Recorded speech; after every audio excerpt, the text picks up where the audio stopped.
Cabildeo presenta Informe Especial con Amalia Pando.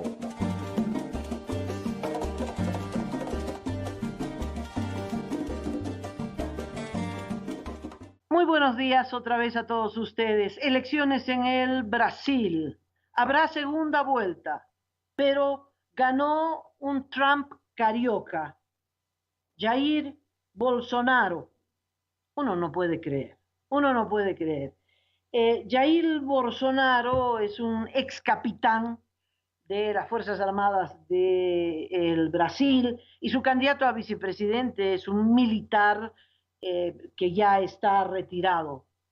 Pero representaron una fuerza ultra reaccionaria que ha ganado con 17 puntos de ventaja sobre el partido de Lula, el Partido de los Trabajadores, el PT con Fernando Haddad a la cabeza.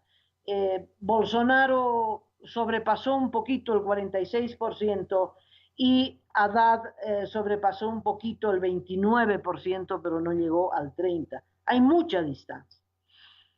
¿Qué pasó? ¿Cómo es que el pueblo brasilero, 140 millones de votantes, una cantidad impresionante, toda Bolivia es el 10% del electorado del Brasil, 140 millones de brasileros, ¿cómo la mitad de ese, casi la mitad, pueden estar tan equivocados, tan locos de votar por Bolsonaro? ¿Quién es Bolsonaro? Bueno, además de militar y de reivindicar la dictadura militar que sometió al Brasil, pues ha sido diputado durante 27 años, de tal modo que es de la vieja guardia. 27 años en el Parlamento, 27 años en un Parlamento lleno de corruptos, incluyendo él mismo. En esos 27 años ha presentado 171 proyectos de leyes, de los cuales solo 2 se aprobaron. Uno de esos proyectos de ley es que al votar, porque es un sistema electrónico, la maquinita le puede dar un recibo escrito de su voto, para que usted esté seguro que la maquinita no le vaya a hacer fraude. Bueno, reconoce que de economía no sabe nada, ha dicho frases choqueantes contra las mujeres, contra el sistema democrático, en fin, pretende invadir Venezuela. No sería loco, ¿no? Hitler llegó también vía elecciones y luego invadió Polonia y desató la Segunda Guerra Mundial. Estamos frente a un personaje que es antidemocrático, es decir, que se levanta en contra del Partido de los Trabajadores, pero no para pelear por la democracia, sino para pelear contra el Partido de los Trabajadores. Capitaliza el voto castigo.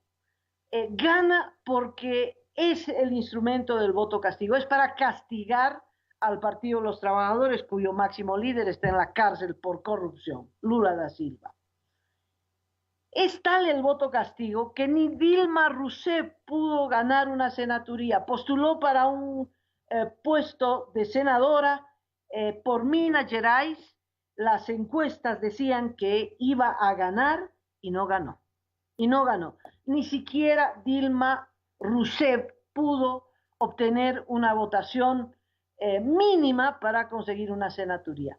El gran perdedor de esta elección es el Partido de los Trabajadores, y creo que si hay un triunfo con un personaje como Bolsonaro, es porque el PT lo acunó. El PT hizo que surgiera una reacción tan grande en el Brasil, tan grande en contra del PT, que ha gestado un monstruo antidemocrático que sería terrible para América Latina.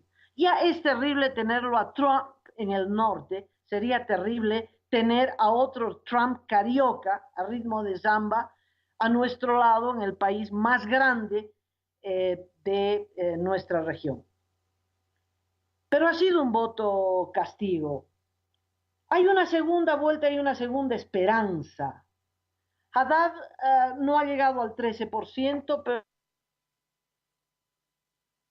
un 12%, está alguien con un 4%, en fin, los otros perdedores.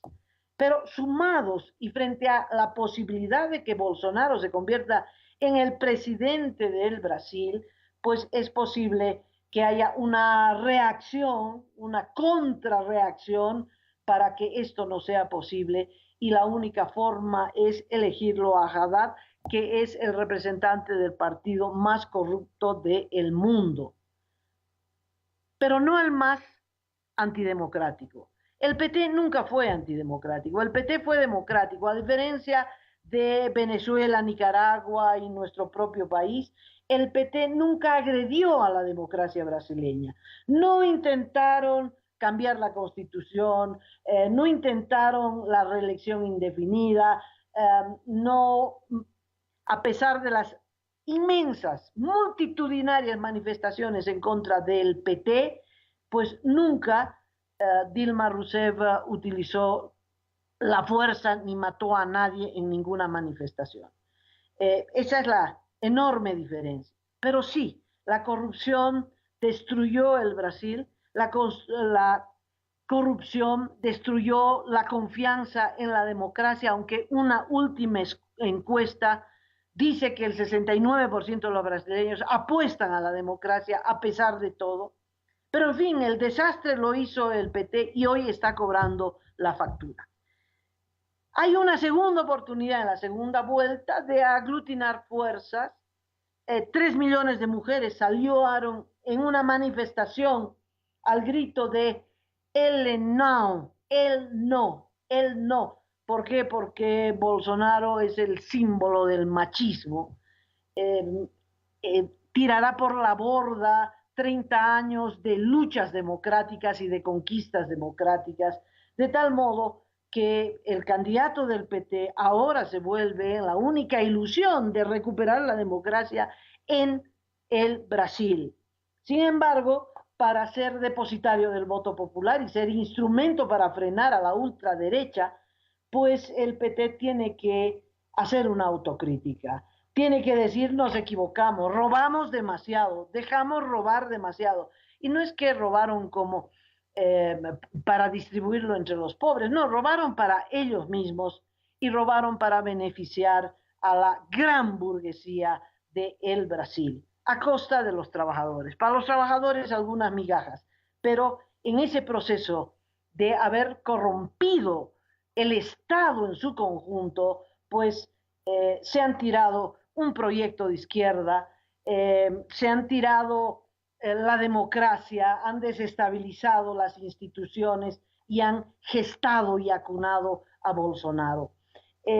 Sí, el candidato del PT dice defender la democracia contra el peligro que significa este candidato de ultraderecha, pues también tienen que criticar a Venezuela. Ya que estamos defendiendo la democracia, defendámosla también en Venezuela, porque si hay un dictador igualito que Bolsonaro, con otro signo, pero igualito, exactamente igualito, es Nicolás Maduro. Y esa es la duda, esa es la duda. Si sube Haddad en la segunda vuelta, ¿va a defender a Nicolás Maduro? ¿Va a defender a Daniel Ortega? ¿Va a defender a Evo Morales? Pues el electorado en el Brasil al parecer no está dispuesto a, eh, a apoyarlo en esas condiciones. O es demócrata o es demócrata. No puede uno ser demócrata a medias.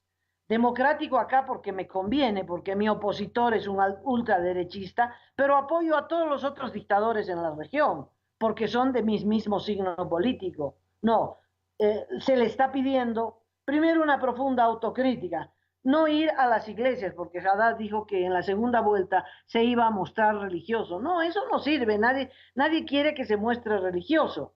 Esa es una respuesta porque la base social de Bolsonaro, que no tenía partido político inicialmente, fueron las iglesias evangélicas, las que llevaron la posibilidad de ganar a través de las iglesias evangélicas que en el Brasil, como creo en el resto de América Latina, tienen una influencia muy grande en una base social popular en los sectores más pobres del Brasil, y entonces Bolsonaro ganó sobre la propaganda de la iglesia evangélica. Por eso ahora Haddad dice, me voy a mostrar como un hombre de familia y como un hombre religioso. No, lo que la gente quiere es que diga, no voy a liberar a Lula, no voy a impedir que la justicia haga su trabajo sancionando a los corruptos, la mayoría de ellos de mi partido. Eso es lo que uno quiere escuchar. Voy a respetar la institucionalidad democrática, voy a defender la democracia en el Brasil y fuera del Brasil. Bueno, veremos si hay un giro en el PT que amerite que el pueblo brasilero le dé una segunda oportunidad. En nuestro país habrá voto castigo también, de eso no hay duda. Evo Morales será el blanco de ese voto castigo. Eso se ha gestado ya desde el 21F del 2016. Habrá un voto castigo y tenemos que agradecer que el instrumento de ese voto castigo no sea un Bolsonaro versión criolla, que sería un Sánchez Berzaín, ni siquiera es un Arce Gómez o alguien que defienda a Arce Gómez y a Luis García Mesa, que hay muchos, que hay muchos. Bueno, por suerte no, por suerte el instrumento para efectivizar el voto castigo será Carlos Mesa. Este fin de semana Carlos Mesa ha dicho que sí, que va a las elecciones, que va a ser el candidato, y ha encontrado una sigla con personería jurídica, el FRI, para lidiar en las próximas elecciones. No puedo más que aplaudir esa decisión, es más, la venía exigiendo en distintos tonos desde hace ya tiempo, especialmente desde que el gobierno adelantó las elecciones. Hay una fórmula que está no escrita, pero es la que se ha seguido en Venezuela y Nicaragua. Es una fórmula que seguramente la han discutido y la han aprobado, y que Evo Morales la está llevando adelante. A ver, Evo Morales, para no ser un dictador puro y simple como Pinochet, como García Mesa, necesita ir a las elecciones y ganar, por supuesto, esas elecciones, como Maduro, como Ortega, para que cuando uno le grite dictador, les diga, ¿cuál dictador? He sido elegido por las urnas, claro, pero por las urnas fraudulentas. Y en ese guión se espera empujar a la ciudadanía a la abstención. Es decir, hay tales condiciones tan adversas al triunfo de la oposición que un sector de la ciudadanía que quisiera expresar su voto castigo se abstiene, y esa abstención es la carta del triunfo de estos dictadores. Lo único que no podemos hacer en este desafío político, en esta posibilidad real de deshacernos de Evo Morales, de acabar con su régimen vía elecciones, es abstenernos, es ir al voto blanco o nulo o simplemente no ir. Pero, ¿qué pasos está dando Evo Morales en materia electoral? Primero, ha hecho lo mismo que Maduro, ha adelantado las elecciones. Lo ha hecho a través de la convocatoria de primarias, que nos ha dejado absolutamente lelos, porque no necesitamos primarias, porque no hay partidos en nuestro país. El único partido es el de Evo Morales, que sí está en condiciones de encarar todo lo que ellos mismos han escrito en una ley. La oposición contra las cuerdas, sin candidatos, sin partidos, ¿a qué primarias van a ir? Pero esa es la ley, ellos han determinado que esas son las condiciones, ellos marcan la cancha, ellos determinan el tiempo que va a durar el partido, etcétera, etcétera. Las condiciones las pone el propio gobierno. Entonces, lo primero que hizo fue adelantar las elecciones. Carlos Mesa fue una alegría que a propósito de un proceso que le habían encarado, pues dijo, me voy a poner a la cabeza del 21F, es decir, de la lucha en contra de la habilitación de Evo Morales, y decía pues que hablar de candidaturas era eh, eh, muy prematuro, y era prematuro porque las elecciones estaban planteadas para el próximo año.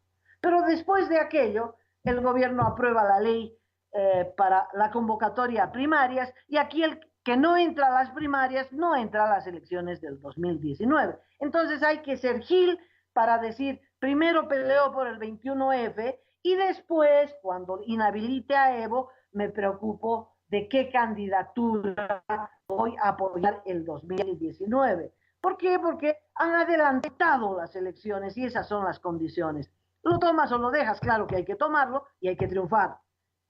Y la segunda lógica aplicada tanto en Venezuela como en Nicaragua es la de la inhabilitación. El régimen decide quiénes entran a la carrera. Este sí, este no, este sí, este no. A través de las primarias ya el régimen inhabilitó a todos los posibles nuevos candidatos o nuevos partidos, porque no hay ninguna posibilidad de que en un mes alguien pueda reunir 100.000 firmas. No, ninguna posibilidad. De tal modo que ya inhabilitó a todos los jóvenes plataformas o nuevos posibles aspirantes a la presidencia. Por eso quedó Mesa. Y en segundo lugar, hay la posibilidad de que quiera inhabilitar a Mesa. No es que, perdón, la frase está mal construida. Es decir, quiere inhabilitar a Mesa y lo más probable es que vuelva a intentar. Recordarán que con el caso Kiborax había una intención abierta de inhabilitarlo a Mesa. Vieron que no era oportuno, que eso les iba a quitar votos, y entonces dejaron flotando en el aire, le pusieron la soga al cuello y decidieron que ellos van a fijar el día en el que van a hacer correr el nudo. Luego con el tema de La Haya, y como Carlos Mesa era el vocero de la causa marítima y además en medio de la derrota muy coherente con lo que él piensa, posó al lado de Evo Morales cargando parte de la culpa, etcétera, etcétera, para que vaya a La Haya y todo. Evo Morales le ofreció una amnistía a él y a Tuto Quiroga. Mesa dijo, ¿qué amnistía? Para ser amnistiado hay que ser culpable y yo no soy culpable, lo propio dijo Tuto Quiroga. Bueno, ahora ya están más un poquito arrepentidos con el tema de la amnistía y entonces han decidido aprobar una ley que diga, si quieres amnistía, tú mismo tienes que solicitar. O sea, primero Mesa tiene que declararse culpable y después tiene que pedir la amnistía. ¿Qué le parece? Por supuesto, no pedirá ninguna amnistía. Y lo segundo, sé de fuente certera que están trabajando y que en las próximas horas o días, doña Susana Rivero, que es presidenta de esa comisión parlamentaria del MAS, va a sacar un informe que involucre a Carlos Mesa en supuestos actos de corrupción con el caso llamado Odebrecht, mal llamado Odebrecht, pero en realidad tiene que ver con la empresa constructora brasilera Camargo Correa. No Odebrecht, sino Camargo Correa. Bueno, hice dos informes a propósito de esto, diciendo que no hay forma de vincular a Carlos Mesa en este caso, que los sobornos se pagaron en la gestión de Evo Morales, que hay un sospechoso de apellido Morales y no Mesa, pero que además la base de la investigación fue anulada por la justicia brasileña, que encontró que las pruebas habían sido obtenidas de manera irregular y que por lo tanto anuló esas pruebas y que esas pruebas, esa investigación que se llama Castelo de Arena, no puede ser utilizada ni en el Brasil ni en ninguna otra parte del mundo. Pero acá, ¿qué les importa, verdad? Acá el tema de la justicia es utilizado como una guillotina y no como un instrumento para establecer quién delinquió y quién no delinquió. No, acá se utilizará este caso posiblemente para intentar inhabilitar a Carlos Mesa y dejarnos sin candidato. Entonces, hay dos cosas que corren en paralelo. Uno, la intención del gobierno de habilitar a Evo Morales a pesar de la Constitución y al mismo tiempo de inhabilitar a Carlos Mesa, que es el candidato ahora de la oposición y el que tiene el mayor chance de ganar en las elecciones del 2019. Una última encuesta de página 7 dice que en primera vuelta Evo Morales obtendría 32% y Mesa 30%. Como en cualquier encuesta hay un margen de error entre el 2 y el 5%, pues podría ser que Mesa tenga el 32% y Evo 30%. Pero con estos resultados se iría a una segunda vuelta. Y en esa segunda vuelta, Mesa gana por 44% y Evo se queda con 30 y algo por ciento, una diferencia de 10 puntos entre Mesa ganador y Evo perdedor. Pero página 7 sigue partiendo de la premisa de que Evo va a ser el candidato. Es decir, para página 7, la lucha del 21F, le parece muy bien la lucha del 21F, pero no le da ningún crédito de que esa lucha pueda ganar y pueda respaldar a aquellos magistrados o a aquellos vocales del Tribunal Electoral que podrían hacer respetar la ley, el resultado del referéndum y la Constitución. Para página 7, Evo en los hechos ya es un candidato, es decir, no hay nada que hacer. Pues el próximo miércoles 10 de octubre creo que va a ser una gran demostración para aquellos que creen que nada se puede hacer. Miles de personas en el país, en las grandes ciudades intermedias, en los pequeños pueblos, vamos a salir a exigir que se respete el voto popular. Mire, esto es tan importante por las consecuencias. Si Evo Morales y el aparato estatal que lo sostiene no respeta el voto del 21F, no hay ninguna garantía de que respete el resultado de las elecciones del 2019. Es muy simple. Siempre hay un argumento. Evo Morales no respeta el 21F porque perdió, pero hay una justificación. Es que la prensa mintió, es que siempre hay un es que. Y el 2019, cuando pierda, buscará un es que también. Es que. Tal vez gane la primera vuelta y ahí cierra y dice, eso sería todo, no hay segunda vuelta. Ya he ganado y me declaro el presidente para los próximos 5 años. Si Evo Morales se queda, no se va a quedar hasta el 2025, se va a quedar para siempre, lo tenemos que quedar absolutamente clarísimo. Bolivia tiene una sola oportunidad de reconstruir la democracia. Y esa única oportunidad son las elecciones del 2019. Pero la previa para que los resultados del 2019 se respeten, Evo Morales tiene que respetar los resultados del 21F. Y por eso estaremos en la calle el miércoles próximo, 10 de octubre, aniversario de los 36 años de la reconquista de la democracia en nuestro país. Entonces, hay una batalla paralela. Ya tenemos un candidato para ganar en las elecciones del 2019, porque hay que inscribir un candidato, porque hay elecciones, porque han adelantado las elecciones con las primarias y el que no entra a primarias no entra a las elecciones del 2019. Bueno, no hay forma de cambiar esas reglas y de tal modo que vamos a acatar esas reglas y con sus propias reglas vamos a ganar. Vamos a defender a nuestro candidato para que no lo inhabiliten, aunque esa es la intención seria de Evo Morales. Y segundo, no podemos permitir que Evo Morales se habilite, porque si se habilita, quiere decir que también le estamos dando la posibilidad de que con cualquier pretexto no reconozca las elecciones, o los resultados, perdón, de las elecciones del 2019. De tal modo que las dos batallas van juntas, 21F y candidatura de Carlos Mesa.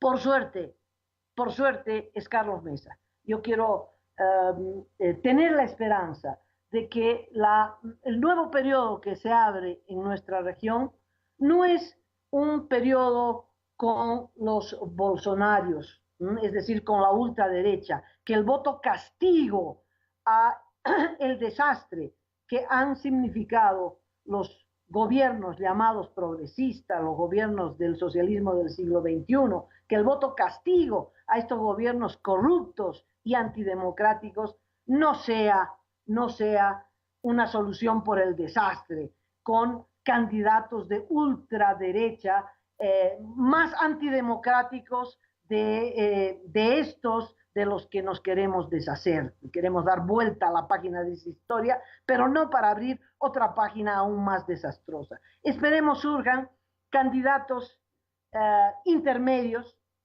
como en México, por ejemplo, López Obrador, espero que así sea, el propio Petro en Colombia, que perdió las elecciones, pero que las va a ganar la próxima elección, Lenín Moreno en el Ecuador. Creo que Carlos Mesa es parte de esa corriente y que en la Argentina Cristina definitivamente terminará en la cárcel, porque ya el asalto que hizo ese país no tiene perdón. A Macri le está yendo recontra mal en el intento de estabilizar la economía y el desastre económico dejado por Cristina. Posiblemente la gente haga un doble voto castigo el próximo año en la Argentina. Voto castigo a Cristina y voto castigo a Macri, buscando una tercera opción democrática, porque no hay forma de encontrar el desarrollo, de encontrar la equidad social, de encontrar el crecimiento económico si no es con una opción democrática.